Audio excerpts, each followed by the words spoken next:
we're in between series, and so it was a really good time for us as we're going into the new school year to take some time and recognize our teachers. Now, it's going to be really comfortable for you at the end of the service. I'm going to go ahead and tell you because I'm going to make you pray for people, and so that's just go ahead and prepare yourself. You got about 30 minutes to be prepared for that time. But when I was thinking about teachers, I thought about the teachers in my life. Anybody have that one or two or three teachers that kind of sticks out in your mind? You can think about that person, you come to mind, right? I've got about 50, okay? I'm only going to give you a few, and I'm going to start in second grade. When we moved to Bonham, my mom was terrified, specifically for me. I was a quiet kid. I was a reserved kid, and we were moving in the middle of the school year. And not even like at Christmas, we were moving in October. And so my mom began praying when they started walking through the process of calling my dad here to First Baptist Bonham. My mom began to pray that I would get a second grade teacher that would be able to love me and care for me well, right? And so when we got to Bonham, my second grade teacher was Miss Minnick. Anybody have Miss Minnick coming through the school system? Right, yeah. She was awesome. She was a great teacher. And what I loved about Miss Minnick is that even though I came into the school year in October, she loved me in such a way that she made me feel included from day one. That everything that she did was geared towards me to love me well. And I immediately rolled into the Bonham School District without any issues at all. Miss Minnick was an answer to prayer for my mom. If you fast forward to fifth grade, Scott, my fifth grade science teacher was Miss Ashby. And I loved Miss Ashby. Anybody have Miss Ashby in fifth grade science? Do you remember talking about the medulla oblongata with Miss Ashby? Yeah, that was like her favorite lesson. I remember all the things about the medulla oblongata that I shouldn't know, but she taught me as a fifth grade in science, right? Miss Ashby knew me personally. She went to school here, or she went to church here, and so that kind of changed our relationship a little bit. But what Miss Ashby did is that she spoke life to me every day at school. That she encouraged me to be who I was. In fact, I had a buddy named Chris, and Chris played drums, and Chris liked to fiddle, and so he would fiddle with his sticks on the desk and stuff like that. And I remember Miss Ashby telling me that because of Chris Brown, she never stopped somebody from playing with pencils on their desk before because he turned out to be such a great percussionist. That she saw what was unique about Chris, and she encouraged that thing about him, right? If I fast forward to middle school, I had a bunch of coaches that I can remember, but one specific coach that I had was Coach Trompler. And what I liked about Coach Trompler is that he encouraged me as a middle school boy. First of all, middle school boys are already a little bit awkward, and then I was more awkward on top of that. So I was this like short, squatty little guy that was too slow to play receiver and too small to be a lineman.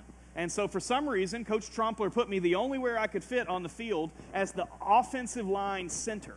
And so I was the smallest guy on the line. Everybody else was at least 6 or 8 inches taller than me, but he encouraged me to play center. And what's funny about Coach Trompler, my name is Andrew Malone. Anybody remember the country song, Riding with Private Malone? Remember that? So my whole time in middle school, he called me Private. That was my nickname. Everybody else had their regular name, but he'd call me Private. And so one time I remember sitting in the locker room watching game film, and apparently I had done something that was worthy of a replay. Those were the guys that you always wanted to watch, that the coaches would replay it back, and you get to see this cool play that you did. Well, I did that once, and in that room full of 50 other guys, he promoted me from private to major. And every time I saw him after that, he called me Major.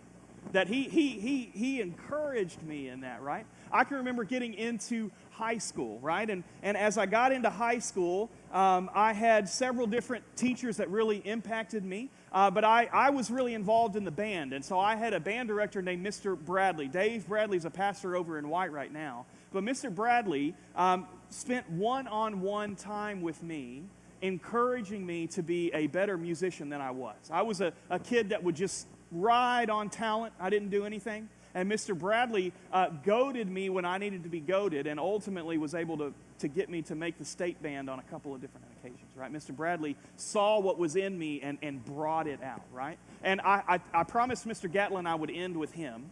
I had Mr. Gatlin for senior English, right? Jessica, we had Mr. Gatlin. Do you remember this test that I'm about to tell you about? We all had an exam with Mr. Gatlin, And we went into this, she's already smiling because she remembers the exam. We go into the exam, we take it, everybody in the class failed it. Every single one of us failed this exam. And Mr. Gatlin's not the gentlest teacher that exists. And so we came into class the next time that we had him, and he ripped into us. I mean, he just let us have it, didn't pull any punches. But then after that, he stepped back and he retaught us that lesson. And we were able to go in and take that exam again, and everybody passed it because he loved us enough to assess the situation and step back and do that. Now, why do I tell you about all of these different teachers, right? I think, to me, teachers are the physical embodiment of love. Y'all's kids are not fun to be around. My kids are not fun to be around, right? But our teachers love our kids so much that they continue to do this over and over. I had a seminary professor once that told me, as a pastor, people will not remember the things that you say. That you can preach the greatest sermons in the world, and people won't remember what you say, but they will remember how you made them feel. And I think that's true about our teachers. I think that teachers, to me, are the embodiment of what love is. That good teachers, you remember how they made you feel. And so when you raised your hand just now and you thought about that teacher that you had in your life, in your history, chances are that was because that individual made you feel a certain way. That you don't necessarily remember what they said to you, but you remember how they made you feel, right? And so at the end of this service, we're going to take some time. We're going to have our teachers stand up and pray. But before we get there, I want to look at 1 John chapter 4. Because to me, if teachers are the embodiment of love, then 1 John tells us a lot about what Christian love looks like. 1 John chapter 4, and we're going to start in verse 7. 1 John 4, 7. It says this, "Dear friends, let us love one another because love is from God. And everyone who loves has been born of God and knows God. The one who does not love does not know God, because God is love. And God's love was revealed among us in this way. God sent his one and only Son into the world so that we might live through him. Love consists in this, not that we loved God, but that he loved us and sent his Son to be the atoning sacrifice for our sins." Dear friends, if God loved us in this way, then we must also love one another. No one has ever seen God. And if we love one another, God remains in us, and his love is made complete in us. This is how we know that we remain in him and he in us. He has given us his Spirit, and we have seen and we have testified that the Father sent his Son as the world's Savior. Whoever confesses that Jesus is the Son of God, God remains in him and he in God. And we have come to know and to believe that the love God has for us. God is love. And the one who remains in love remains in God, and God remains in him. In this, love is made complete so that we may have confidence in the day of judgment, because as he is, so we are in this world. There is no fear in love. Instead, perfect love drives out fear, because fear involves punishment. So the one who fears is not complete in love. We love because he first loved us. If anyone says, "I love God," and yet hates his brother or sister, he is a liar. For the person who does not love his brother and sister whom he can see cannot love God who cannot be seen. And we have this command from him: the one who loves God must also love his brother and sister. That's a lot about love there in that passage, right? There's a lot going on. One of the things that I really enjoy about the book of 1 John is that John is a pastoral letter that really is an application or a running commentary on his gospel, right? The author of the Gospel of John is the same author of the pastoral letters, 1st, 2nd, and 3rd John. And so what John is doing is he's writing to a church that he loves, and he's giving them pastoral application on what he had already written in his gospel, right? And what I think is even more appropriate or more interesting about John's gospel is John's nickname for himself in his gospel. Do you remember what John's nickname for himself was? He was the beloved disciple. That John was the disciple that Jesus loved. That's how John refers to himself in the Gospel of John. And why he's doing that is because John is demonstrating to the readers of his gospel that I was there, that I'm the guy that Jesus loved. I know that he loved these other guys, but he also loved me. And so what he's doing in this letter is he's applying these principles from his gospel into the church that he's writing to. That he's demonstrating to them how they are to live out this gospel of Jesus Christ. And what's interesting, actually, if you read 1 John and 2 John and 3 John, is that there are echoes back and forth from his gospel. That there's aspects in this letter, in fact, you probably heard some just now, that you remember from his gospel before. That John was an eyewitness account of these things in his gospel, and then he brings them to his church as a pastor, to these people that he loves. In fact, he calls them beloved. He calls them dear friend. Did you see that? That's what my text says. He says, dear friends, or beloved, over and over. In fact, John tells us, what I like about this letter is that he actually tells us how to live out love. He's not just telling you the command of love one another. Jesus does that in John chapter 13. But what he's doing is he's saying, love one another, and then this is how you do it. I believe that we can see 4 things in this passage that John tells us to do as we love one another. Love is selfless. Okay? Love remains. Love is fearless. And love is displayed. Okay? That's what we're going to look at. So let's start. I'm going to kind of break it up and I'll show you where these things are. Verse 7. Dear friends, let us love one another because love is from God. And everyone who loves has been born of God and knows God. The one who does not love God does not know God, because God is love. God's love was revealed to us in this way. God sent his one and only Son into the world that we might live through him. Love consists in this, not that we loved God, but that he loved us and sent his Son to be the atoning sacrifice for our friends. Dear friends, if God loved us in this way, we must also love one another. John starts this way. Love one another because love comes from God. That the love that we carry out is a selfless love. And then John, to be honest with you, doesn't pull any punches. He says God didn't love us because we loved him first. God doesn't get anything out of this relationship, right? God created us to be in relationship with him, and then we rejected him. We just finished a series through the book of Judges. Did anybody feel personally attacked in the book of Judges? The book of Judges is a demonstration of our own prone to wander. That we are a people who are prone to wander. That if left to our own devices, we do what's right in our own eyes. And so God, looking on his people, looking on the people that reject him, loves us. He would love first. That's what he does. That God is love, that love comes from God, and that love is selfless. Did you see what it says there about Christ in verse 9 and 10?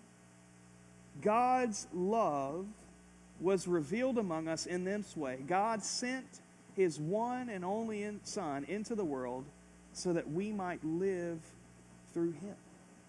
God sent his Son to a people who rejected his Son. God sent his Son to a people who didn't even deserve that love. And his Son came into the world to live the perfect life that we were expected to live, that we're called to live, to die the death that we've earned, and then was resurrected in proof of payment there. Not because we loved God, but because he loved us. That's a selfless type of love. Paul, in his letter to the Corinthians, describes love in a similar way.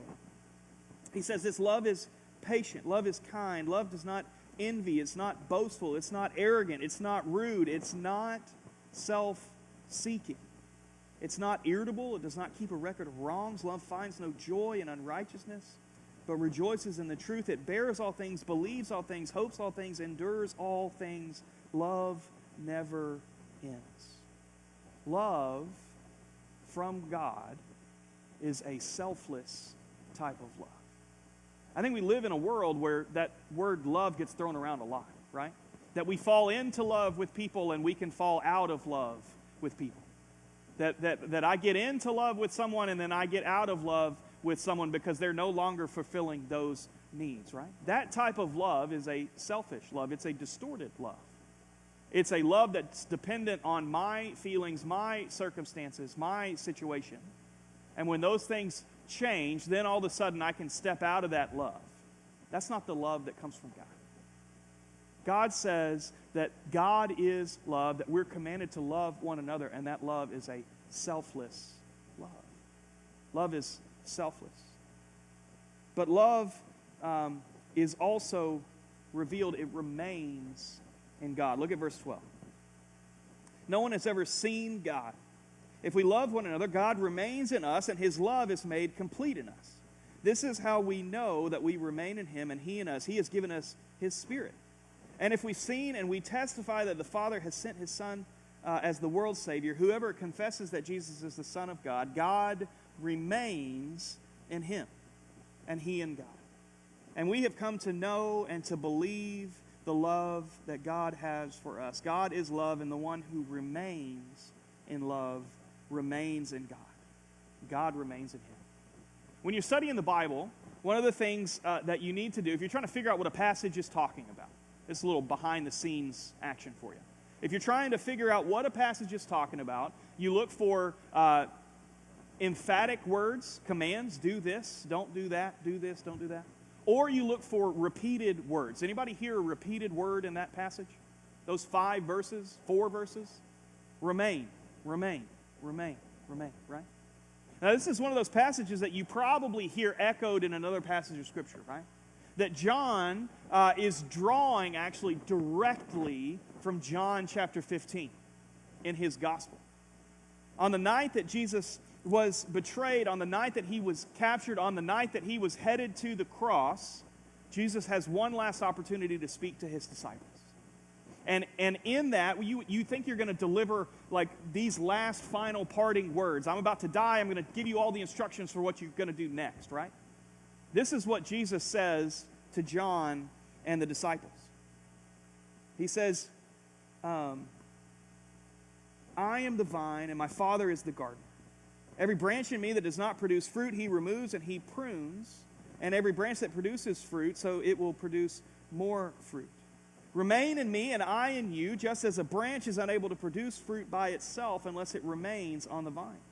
Neither can you unless you remain in me. I am the vine and you are the branches. The one who remains in me and I in him produces much fruit, because you can do nothing without me. If anyone does not remain in me, he's thrown aside like a branch and he withers. And they gather them and throw them into the fire, and they are burned. If you remain in me and my words remain in you, ask whatever you want and it will be done for you.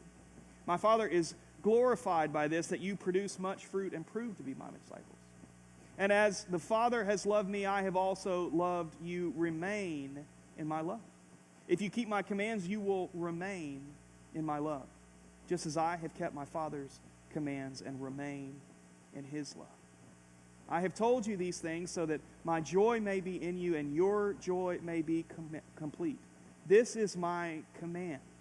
Love one another as I have loved you. John, in his pastoral letter, is recalling this conversation that he had with Jesus. Just hours before Jesus dies, he tells his disciples, remain, remain, remain, remain. 10 different times in those 8 verses he says remain, right? Some of your translations might say abide. It's a really cool, interesting word. It can be translated remain. It can be translated abide. It can be translated to exist in a continual state, constantly exist. It can be translated as just kind of to sit in, right? To dwell. And so this idea of remain, specifically that we remain in love in 1 John, what John says is that when we love others, we remain, we exist, we live in such a way that we are in presence with God. Has anybody ever had time to just sit and abide? I'm going to give you a bunch of references from my trip last week.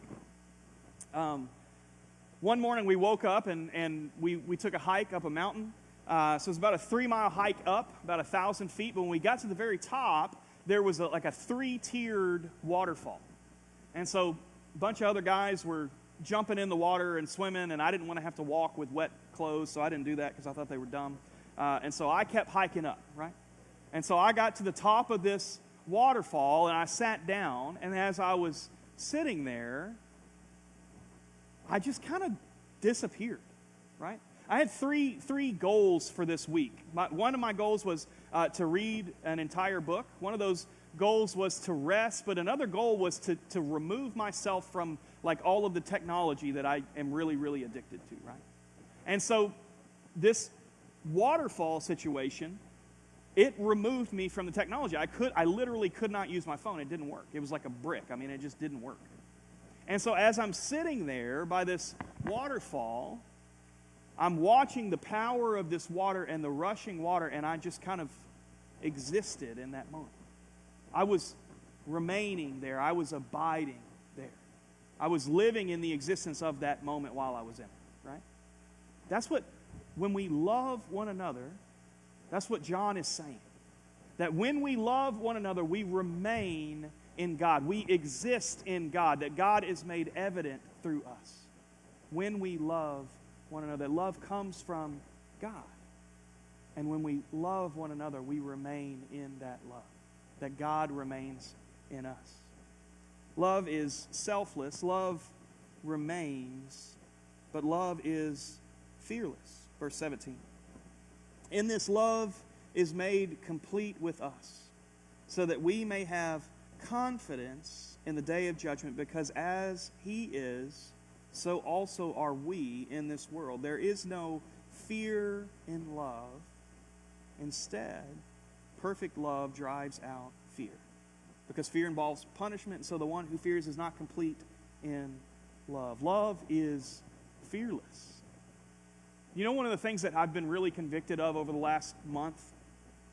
What's the opposite of faith? Doubt? Maybe not trusting? Distrust? No. The opposite of faith is fear. Doubt, you can have faith in something and still doubt its capabilities. You can have faith in something and still be a little leery about that thing. But if I have fear about something, I don't have faith in it. So here's another example from my trip. Anybody ever been rock climbing or rappelling? We went rock climbing one day, and I was really, really shocked by this guy named Gary. Gary went on the trip with us. He's a pastor at another church, and I don't remember where he was. But Gary admitted while we were on the ground that he was afraid of heights. And the whole time I'm thinking, Gary, this probably isn't the event for you, brother. You probably don't need to be strapping this thing up. But he did.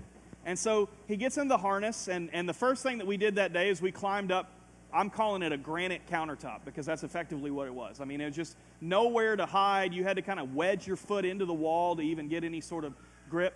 And so old Gary, he climbs up. He gets about 12 feet off the ground and decides that's about his max. He's not going anymore.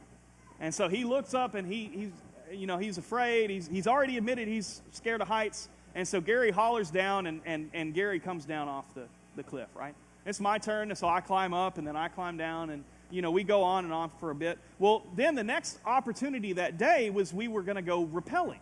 Anybody ever been rappelling? It's the opposite of climbing. Instead of going up, you come down the mountain. But the problem with rappelling is that you start at the top, okay? And so you get all in your harness and your gear and everything, and you walk to the edge of the cliff, and then you sit down and just walk over the cliff, right? My boy Gary, he's up there. We're about 150 feet up off the ground. Gary has decided he's going to do this thing, right? So he gets in his harness. He's got a partner up here, and the partner's going to kind of let him down, and the partner's going to make sure that Gary doesn't die. And that was really, we found out it was really important for Gary. And so Gary gets over to the edge, right? And then he sits down, and the last thing we saw from Gary was his feet. That Gary just went over the edge, and we saw his Timberlands just flaying in the air, right? Now, why am I impressed with Gary? Gary had full faith in his harness and his partner. Not once did Gary freak out. Gary's afraid of heights, and yet Gary is dangling 150 feet above the ground from his harness, and yet the whole time he's just got full faith and trust. He's just laying there, looking up at the guy, right? There's a guy named Kevin that's sitting there right next to Gary, and Kevin was about to go down. He sees Gary's feet go over the top, and Gary unbuckles. I'm not doing this. Gary didn't have faith in his harness. Gary didn't have faith in his partner, or Kevin didn't, but Gary had faith, right? What's the opposite of faith? Fear. Kevin was afraid. That guy was not going down. Gary trusted that harness, and he made it all the way down. I like Gary. Gary's an example of faith, right?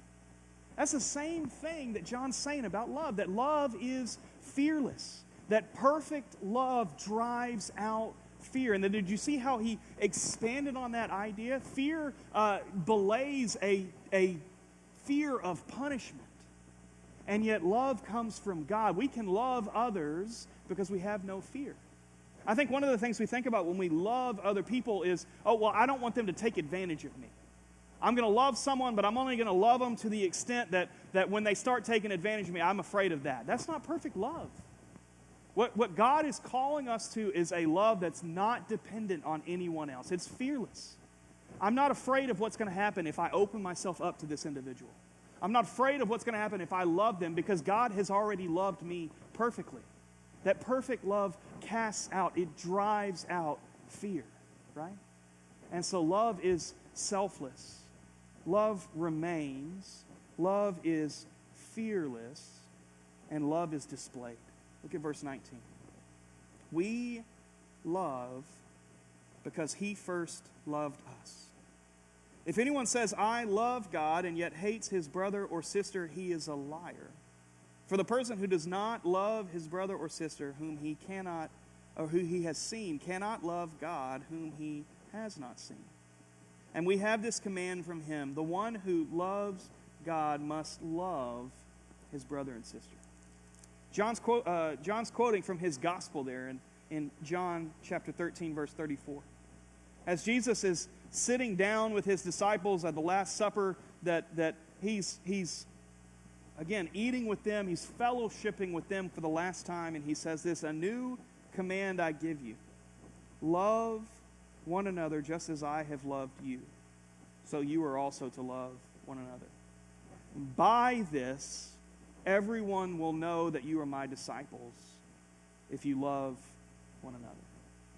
You know, one of the things I think that the church has failed at the most is loving others. I think that one of the top reasons why some people don't go to church is because they've met Christians. I know you guys. I don't want to be a part of that. I've seen the way that you treat each other. I've seen the way that you treat other people. I don't want to be part of that. That is the greatest insult that we can do to the command that Jesus gave us. This new command I give you, that you love one another just as I loved you. Your love is evident in your life. It should be displayed. Have you ever come across those people that, like, you can tell they're Christians? Why is that? Because they love others. It's evident in their life. The way that they live their life is evident through their love for others, right? That we're called to be a people who live out our faith through our love for other people. We don't have to be afraid because love is fearless. And we actually get to remain in God in that love because love remains. But because it remains, it's because God was selfless. We love because he first loved us, and that love is a selfless love.